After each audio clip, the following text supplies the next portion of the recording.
Good day, everyone. Thank you for joining us. I'm Mark Johnston, your host for Your Vote, Your TV's coverage of the 2022 municipal election. And we have the great pleasure of welcoming Olena Hankivsky, who is running for mayor in Port Hope. Olena, thank you for joining us today. Oh, thank you very much for having me, and perfect pronunciation. I'm glad to hear. Well, we get to journey together today. We have two 13-minute segments where our audience gets to know you, certainly from the political side, but also as a human. I like to show two lenses as we walk through these interviews. So great opportunity, certainly to share your platform and your motivation for running for mayor of Port Hope, but also who Olena is in general on the planet so we can get to know you a little better as well. Great. I look forward to it. Good. Well, why don't we start off with the motivation, the impetus to run for mayor in Port Hope. Can you describe the moment and where that energy came from? I can actually. It was during the course of bringing Ukrainian families into the county and having a meeting one day with the community, and somebody had just shouted out, "Oh, Olena for mayor." And I listened and I thought, well, that's a bit of a far-fetched idea. And then I came home and I thought about it and I thought, I love public service. I did not know this about myself until I really started this project. And I believe that I've got the skills to actually do this job. And then I thought, I love Port Hope. I've heard from people about the kinds of changes and improvements that they would like. Yes. And I think I can actually do this job. And then I got very determined and very excited about it. I'm glad to hear. That's a great heart space for running for mayor and where that impetus came from. I'd love to talk about the project in a moment as well. For the sake of argument, those that say, you know, we have a mixed generational demographic in the Port Hope, Cobourg, and Northumberland County. Generally speaking, you know, much of our population is over 55. We have a younger generation coming up. Those that would say, not a lot of office time in politics for Olena. What do you say to those people? I say to them that I have 25 years of leadership experience. I say that I'm a political scientist by training, which means that I have studied and done politics for my entire professional career. I know how government works. I've worked in local, provincial, federal governments. I have worked internationally. I train people to go into municipal politics. I do public policy. That's my area of specialty. So I've developed policy, I've evaluated policy, and I've solved policy problems across a whole spectrum. So I would argue that those skills and expertise and competencies are more important than actually any official time in office, in council, where you can be in council for a number of years and not have those leadership skills and those experiences. Thank you for that. To go back to the project you speak of, because I know a lot of people are very curious how you lifted such an initiative. As Canadians, we're looking across to our friends in the Ukraine, horrified at what's happening and wanting to do something, give back. I mentioned previously, I have a friend who brought a brother-sister team over from the Ukraine to watch that evolution. It was really heartwarming. You lifted quite a venture here in Northumberland County and Port Hope. Tell me more about that. Yes, well, when the war initially broke out, I was absolutely stunned and felt quite helpless in the face of what was just, I think, very shocking to the entire world. And I began to think, I can't change what's happening there, but I can at least do something in response. And I knew Port Hope was a very caring and special community. And I thought, I'm going to just put out a little note on I Love Port Hope saying, would anybody be interested in hosting some families? I knew that there would be a huge influx in the urban areas, and I knew that, for example, Toronto wouldn't be able to hold all of the Ukrainian families coming in. And that's how it started, a little message. And what I didn't expect was that 6 weeks later, we would have over 150 volunteers coming together, that I would have the opportunity to put together a whole governance, community-driven governance structure of chairs and other folks that stepped forward to help. And we were able to then bring 31 families into the area. And when we started, there were absolutely no government supports in place. we did this all from scratch, and we are the only community in Canada that actually have supported the families for a 6-month period of time, because we knew that you need to give people time, an opportunity, and resources to be set up for success as opposed to failure. And that our community assets allowed that to happen. Wonderful. Can I ask how Mayor Sanderson responded to this initiative and those in council currently? And obviously Mayor Sanderson's coming to a close at his time as mayor, but just curious how it was welcomed and how it landed. Yes. Well, I would say that for the most part, it was very much a community-driven project. I had a lot of support from the deputy mayor, Les Andrew, because he's actually of Ukrainian background. And he was instrumental in helping us to secure the old Ruth Clark Senior Center, where we were able to gather donations from the community. And it became a central depot for clothing, household items, and shoes. And in many instances, when families came over with just a small suitcase or the clothing on their back, or even things like no underwear, they would go there and immediately get what they needed. And we had everything there, from toiletries right through to baby things. And it was a place where the community came together and donated. Well, as a member of the community here, I want to say thank you for all you've done. It's a brilliant initiative. My honor. So we're about halfway through our first segment here. At this point, Olena, I feel a need to turn to what is your platform? If you could share with our audience sort of the key tenets or pillars of what you're running, how you're running and what you're running for. Right. Well, I'm first and foremost running for a municipality that works for and with the people of Port Hope. I want people to really think that the folks who are on council, the people who are in staff positions, are there to help, to encourage, and to really make Port Hope a thriving and successful community. So I think that we've got some opportunities to make some changes to improve the cohesion, the culture, the skills, the capacities, whether it's having, for example, an organizational retreat for a new council to come together and meet on a one-to-one basis to find out, what our strengths, what our weaknesses are, how we would like to do our job, what are the rules by which we're going to do our work, can we come up with a mission statement, and really create a very robust team that's all rowing in the same direction. I'd also like to meet with staff and find out more about what do you do in your day-to-day work. What works well? What are some of the obstacles? What are the challenges? What would you like for your professional development, so we can inspire people to do the best job that they can, but also to think about the future and continually thinking about new ideas and new ways of doing things. So those are just some of the ideas around that. And I just want people to know that when they come to town hall or when they're interacting with council, that they're there really serving the community. I think that's very important. I'm also really interested in having a community that is in tune with the needs of climate change and sustainability. That's another area of priority for me. Of course, affordability and housing are probably the key problem and challenge is on most people's minds. I don't think that's just a issue for Port Hope or Northumberland County. It's really around all of Canada.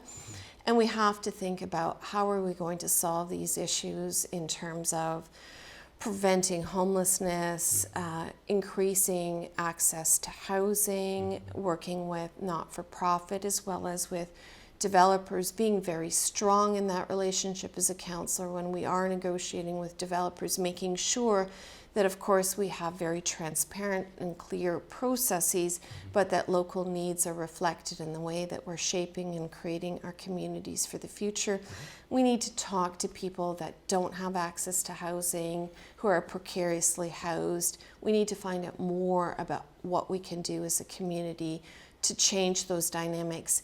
And we've got lots of ideas for options, whether it's secondary suites, whether or not it's tiny homes, whether or not it's multi-unit homes as well. There are many options that are on the table that are available. We just have to find the ones that will be best suited for our community. Of course, a resilient economy, a resilient community that has a resilient economy.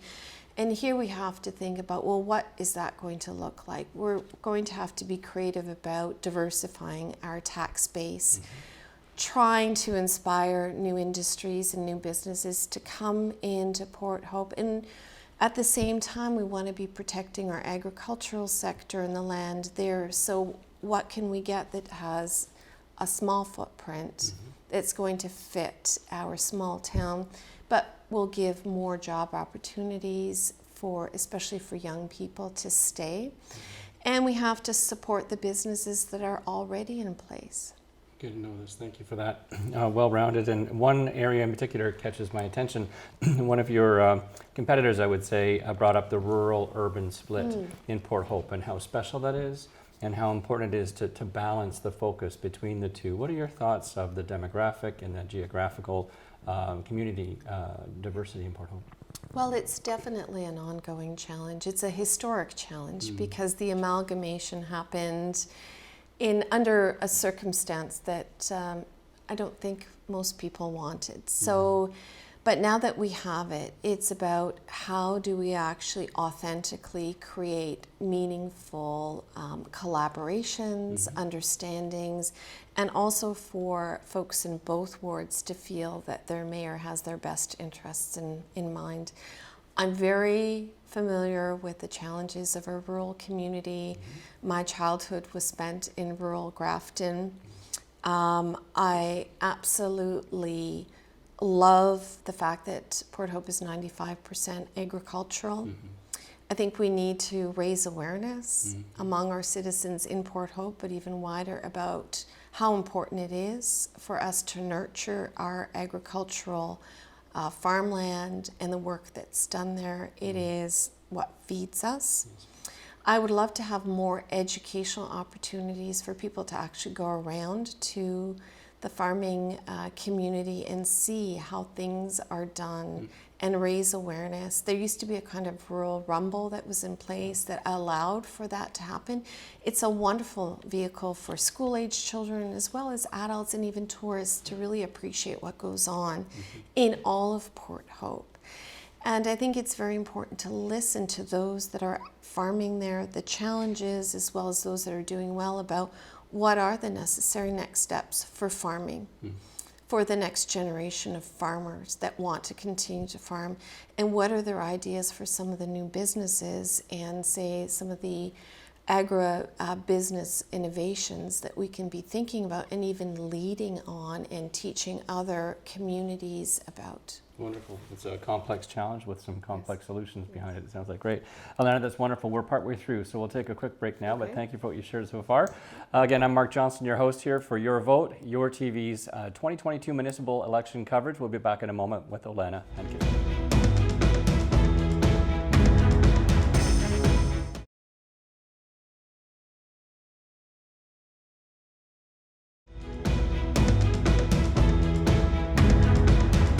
And welcome back. I'm Mark Johnston, your host for Your Vote, Your TV's municipal election coverage for 2022. I'm here with our mayor candidate for Port Hope, Olena Hankivsky. We've done a small journey so far, another half to go here, Olena. So at this point, I'd like to open things up to more of the human lens of who is Olena. People are making a decision to find a new mayor in Port Hope. So could you share with me perhaps something, a little something that people don't know about Olena? Well, they may not know that I was a competitive figure skater in my earlier days, so I have a very keen sense of discipline and as well a very competitive nature. Wonderful. I didn't expect that one. That's great. Thank you for that. We want to turn focus to some of the business of Port Hope. Yes. As Mayor Sanderson winds down and council shifts, what are your thoughts on budget and fiscal responsibility for Port Hope? Well, obviously, we have to have a balanced budget, and there needs to be somebody that's driving the bus that understands how to make hard decisions and how to balance budgets and what to prioritize. I've had 25 years of leadership experience. I've overseen large organizations with multi-million-dollar budgets, so I know the challenges of that. But I also know some very innovative ways of trying to attract more money into our budget, whether that is leveraging and advocating at the provincial and federal levels and through our county mechanisms, but also I have very good grant writing experience and skills. So I've been very active in the education sector and other sectors in pulling together sometimes multi-sectoral teams, finding grant opportunities that are out there and funding new ideas and activities. So it's a little bit of outside the box thinking, but another way to bring a budget line into the kinds of resources we have to our disposal. Wonderful, thank you for that. In terms of taxes and the day-to-day concerns for taxpayers, what are your thoughts on where things are for Port Hope right now and how you'd like to see things change? Right. Well, I don't like to make promises that I can't keep. So people do talk to me about taxes. They are concerned about their high taxes, and they ask me, am I going to cut taxes? And I say, I'm a realist, I'm a political person, and I know that I can't make that promise to you. I often say that I think it's realistic to think about taxes at the rate of inflation. That's realistic. But I also say that it's very realistic and important that you're asking that we are much more transparent about how those tax dollars are being spent. I think that people need to know that the money that is spent smartly, with common sense, using the best available information, and engaging with the community about where they want that money spent. And I think if we do that, people have a sense of trust and they'll know where that money is going. And then I think we've done our job. Wonderful, very clear. Thank you for that. Let's move from something as, shall I say, serious of finances, fiscal responsibility, and taxes, and move over to arts and culture, because we have a robust community generally in Northumberland. Port Hope, no exception. In fact, I would say in some ways leads the way. Yes. What are your thoughts on support for that sector? Well, my feeling is that no vibrant community can be healthy without also having a vibrant art and culture scene. I would like to see steady streams of support to some of our more important cultural activities. I would like to see the community coming together and identifying, when I talk about community, art and culture community coming together and identifying what are the most important priorities for them and seeing whether or not we can provide some support for them over the longer course. And I'd like to bring back, Cultivate, which is such a gem for Port Hope. I'd like to bring them back into the downtown area. I'd like some of the groups to better work together as an entity so that there is better collaboration, and I would like to be able to support them through granting opportunities. And of course, I would be remiss to say that the Capitol Theatre is not a gem in our community. I'm very excited about the new leadership, the new programming that they're proposing, and I look forward to helping them grow and to support them through the municipal government as well. Wonderful, thank you for that. Speaking of arts and culture, that means an audience, that means community, and I'm curious your thoughts, Olena, on the demographics of Port Hope. We do have an aging population generally in this whole area. What are your thoughts on working with those that are the up-and-comers, those that are growing and bringing their wisdom and their shining to a community and maintaining somewhat, I would say, retention? Because often some of the younger folks move out, don't often come back to the community. Any thoughts on that process? Yes, lots of thoughts. So I do understand the aging population of our community. I caregive for an 87 to 92-year-old mom and dad, so the challenges of aging in place, the real challenges of long-term care. I have a great appreciation for that part of the spectrum. I think we have to think about care across the life course. So if we're talking about younger families, Do they have access to childcare in our community? Is our high school as good as it can be? I think in all of those areas we need huge improvements. I'd like to say to a young family that's coming into Port Hope, look, you'll have a family doctor, you'll have a walk-in clinic, you'll have a great high school, you'll have access to childcare, and when you get older, you'll be able, you'll be taken care of. I mean, that's the ultimate vision and goal. Bridging all of those needs is going to be obviously challenging, but the socio-demographic makeup and the diversity of Port Hope is constantly evolving. I think we're at a critical stage. And if we're talking about really young people, I want them to have a voice at council. I want my council to have youth representation, and I want there to be some programs and grants that they can apply for to feel like they're participating in the future development of Port Hope. Very strategic. I appreciate that. When it comes to interactivity between the various levels of government, you've got municipal, you've got the county, provincial, federal.